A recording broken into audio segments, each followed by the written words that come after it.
Shear and moment diagrams. In this lecture we focus on drawing shear and moment diagrams without the use of any equations. This is particularly useful for practical structural analysis and design. More specifically, we're going to learn how to construct the shear diagram directly from the load diagram, and how to construct the moment diagram from the shear diagram. Suppose we wish to construct shear and moment diagrams for a simply supported beam subjected to a uniformly distributed load. Observe that the beam has two upward reactions, each having a magnitude of WL over 2. The basic fact that enables us to draw the shear diagram directly from the load diagram is this: the change in shear in a beam segment is equal to the total load applied to the segment. So if we know shear at A, and we know how much load is being applied to segment AB, then we can easily calculate shear at B. That is, shear at B equals to shear at A plus the total load applied to the segment. The total load applied to the beam segment here is the area of the rectangle having L as its base and W as its height. Therefore, the total load is negative WL. The negative sign indicates that the load is acting downward. To draw the shear diagram for the beam segment, we need to have three pieces of information. 1. Shear at the left end of the segment. 2. Shear at the right end of the segment. And 3. The shape of the curve that connects the 2 points. In the case of a simply supported beam, shear at the left end of the beam always equals to the support reaction at that end. Since there is an upward reaction of WL over 2 at the left end of the beam, then shear there is positive WL over 2. Shear at the right end of the beam segment equals to the shear at the left end plus the area under the load diagram between the 2 points. Therefore, shear at the right end is WL over 2 minus WL, or negative WL over 2.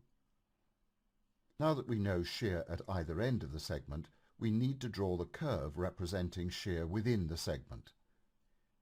Since here the load is constant throughout the beam segment, then we draw a straight line connecting the 2 points. That is, shear is linear in the beam. A beam segment subjected to a uniformly distributed load carries a linearly varying shear. Concerning the shape of the diagram, the underlying rule is this: if we view the load diagram and the shear diagram as polynomials, then the degree of the shear polynomial is one higher than that of the load polynomial. Since the degree of the load polynomial in this example is 0, the load is constant, then the shear polynomial has a degree of 1. Shear varies linearly in the beam. Note that the shear diagram consists of a positive region and a negative region, with shear being 0 at the midpoint of the beam. Let's label the positive region R1 and the negative region R2. We are now in a position to draw the moment diagram using the constructed shear diagram. To do so, we need to calculate the area under the shear diagram. Since the diagram consists of 2 regions, we need to calculate 2 areas: a positive area associated with R1 and a negative area associated with R2. R1 forms a right triangle with a height of WL over 2 and a base of L over 2. Therefore its area is WL squared over 8. R2 has an area equal to WL squared over 8, but this area is negative since the region is below the x-axis. We draw the moment diagram segment by segment. It's customary to do so from left to right, so first we draw the moment diagram for R1, then we do it for R2. To draw the moment diagram for R1, we start from the left end of the beam. We examine the reactions at that end. Since there is no moment reaction there, then moment at the left end of the segment is 0. Moment at the right end of the segment equals to the moment at the left end plus the area under the shear diagram in the segment. That is, moment at the right end of R1 equals to 0 plus WL squared over 8. Now that we have the moment values at the ends of the segment, we need to connect them using a curve indicating how moment changes within the segment. Similar to the curve representing the shear diagram, the moment diagram curve is polynomial. The degree of this polynomial is 1 higher than that of the shear polynomial. In this example, since the shear diagram is linear, the shear polynomial has a degree of 1, then the moment diagram needs to be drawn using a polynomial of degree 2, a curve representing a quadratic equation. But such a curve can be drawn in two ways, either this way or this way. As you can see, the first curve has a decreasing slope. The slope of the curve decreases as we move from left to right. The second curve has an increasing slope. Its slope increases from left to right. So which one is the correct curve? Does the moment in this segment of the beam have an increasing slope or a decreasing one? To answer the question, we need to examine the shear diagram. If shear in the segment is increasing in value, then the slope of the moment curve should increase.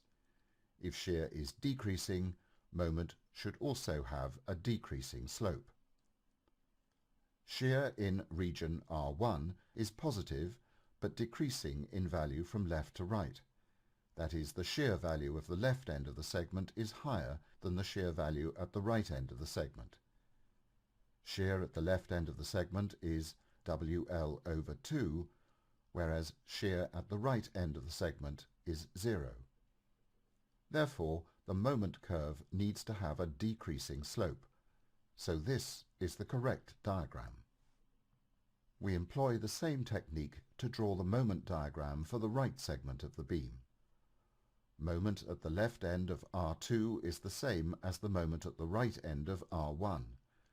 Therefore, we start with a moment value of positive WL squared over 8. Moment at the right end of R2 equals to the moment at the left end of the segment plus the area under the shear diagram in the segment. Since this area is negative, WL squared over 8, then the right moment is 0.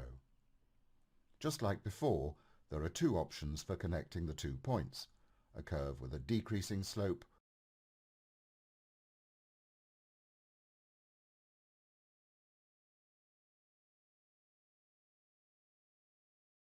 or one with an increasing slope.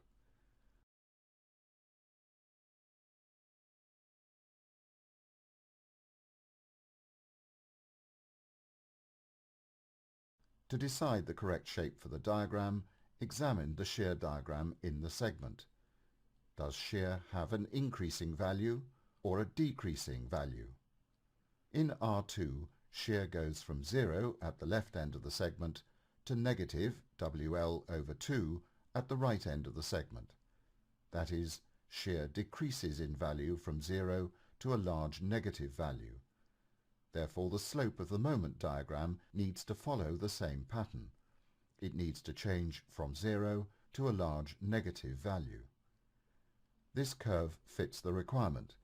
Its slope changes from 0 at the left end to a large negative value at the right end. Therefore, the moment diagram for the entire beam looks like this. Let's look at another example, a simply supported beam subjected to two concentrated loads. We start by calculating the support reactions. The left reaction is 6 kilonewtons and the right reaction is 8 kilonewtons. Note that the concentrated loads divide the beam into 3 segments, AB, BC and CD. We are going to construct the shear diagram segment by segment. For segment AB, because there is an upward reaction of 6 kilonewtons at the left end of the segment, shear at that point is positive 6. The area under the load diagram in this segment is 0.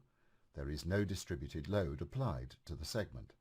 Therefore shear at the right end of the segment is 6 plus 0, or 6.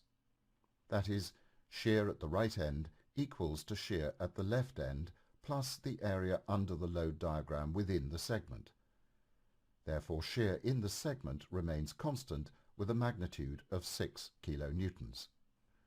At point B, since there is a downward force of 10 kilonewtons, there is going to be a drop of 10 units in shear value.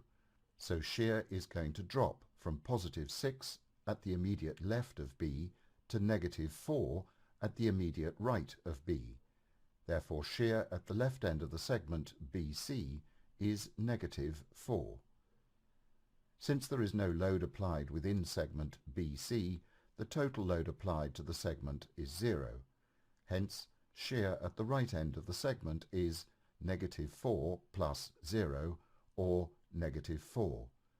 Similar to segment AB, in segment BC, shear remains constant.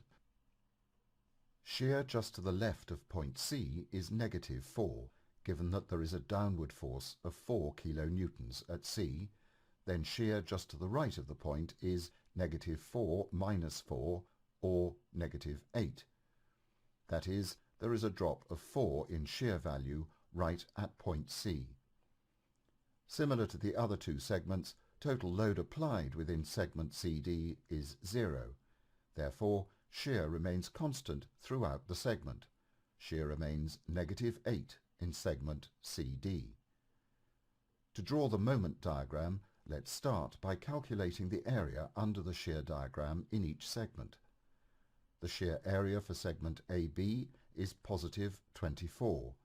For segment BC, the area is negative 8. And for segment CD, the area is negative 16. For segment AB, moment at the left end of the segment is 0, since there is no moment at the pin support at A. Then the moment at the right end of the segment is 0 plus 24, or 24. Since shear is constant in the segment, moment is linear. Why? If we view shear and moment graphs as polynomials, the degree of moment polynomial should be one higher than that of shear polynomial. Shear is a polynomial of degree 0, since shear does not change within the segment. Therefore moment has to be represented as a polynomial of degree 1, which is an equation for a line, so moment varies linearly in the segment. For segment BC, we know the moment at the left end of the segment. It is the same as the moment at the right end of the previous segment. So moment at the left end of segment BC is positive 24. Moment at the right end of segment is 24 plus negative 8, or positive 16. Similar to the previous segment, moment in segment BC varies linearly as shown here. Finally, we can draw the moment diagram for segment CD following the same pattern that we used for the other segments. Here is the complete moment diagram for the beam.